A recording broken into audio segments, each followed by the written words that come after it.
সকাল থেকেই বায়তুল মোকাররমে আছেন সহকর্মী ফরহাদ ইবনে মালিক এবং তার মাধ্যমে আমরা ধাপে ধাপে প্রতিটি জামাতের খোঁজ খবর নিচ্ছি। আরও একবার যুক্ত হচ্ছেন আমাদের সঙ্গে ফরহাদ ইবনে মালিক। দেখতে দেখতে বোধহয় শেষ জামাত অনুষ্ঠিত হওয়ার মুহূর্তটা চলে এলো।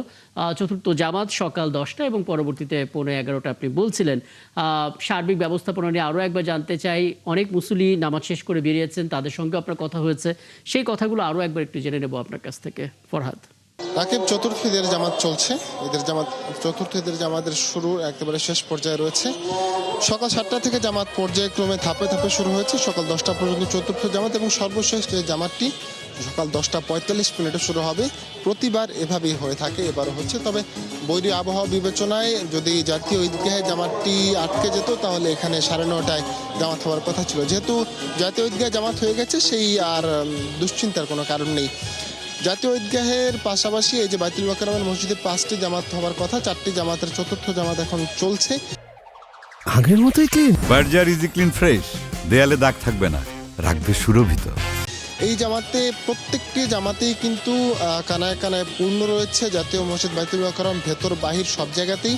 এবং মুসল্লি যারা রয়েছেন, যারা নামাজ পড়তে এসেছেন, তারা কিন্তু প্রত্যেকবারই তারা কিন্তু বলছেন তারা এখানে নামাজ পড়তে এসেছেন। ঢাকার আশেপাশে জায়গা থেকে সহ দেশের বিভিন্ন এলাকা থেকে এসেছেন। অনেকে পার্শ্ববর্তী জেলা, অনেকে দূরবর্তী জেলা থেকে এসেছেন।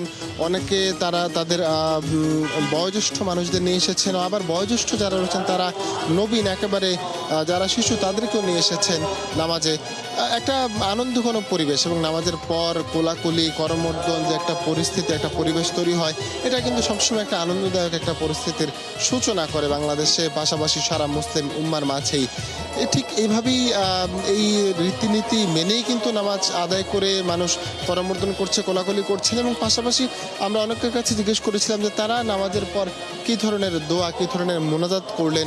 অনেকে আমাদেরকে জানিয়েছেন যে বেশিরভাগ যারা রয়েছেন তাদের মধ্যে কিন্তু তারা জানিয়েছেন যে তারা কিন্তু বেশিরভাগ মানুষই মুসলিম উম্মার জন্য দোয়া করেছেন। বিশেষ করে যে একটা যুদ্ধ বিধ্বস্ত পরিস্থিতি তৈরি হয়েছে, এতদিন ফিলিস্তিনে ছিল, এখন ইরানের সাথে ইসরায়েল এবং যুক্তরাষ্ট্রের একটা দামামা চলছে। পাশাপাশি এর ফলে কিন্তু মধ্যপ্রাচ্যে বাঙালি যারা রয়েছেন, প্রবাসী যারা রয়েছেন, তারাও কিন্তু একটা কোণঠাসা অবস্থায় রয়েছে। ইরানেও কিছু বাঙালি রয়েছে, তারাও যাতে নিরাপদে থাকে। কথা হবে আপনার সঙ্গে।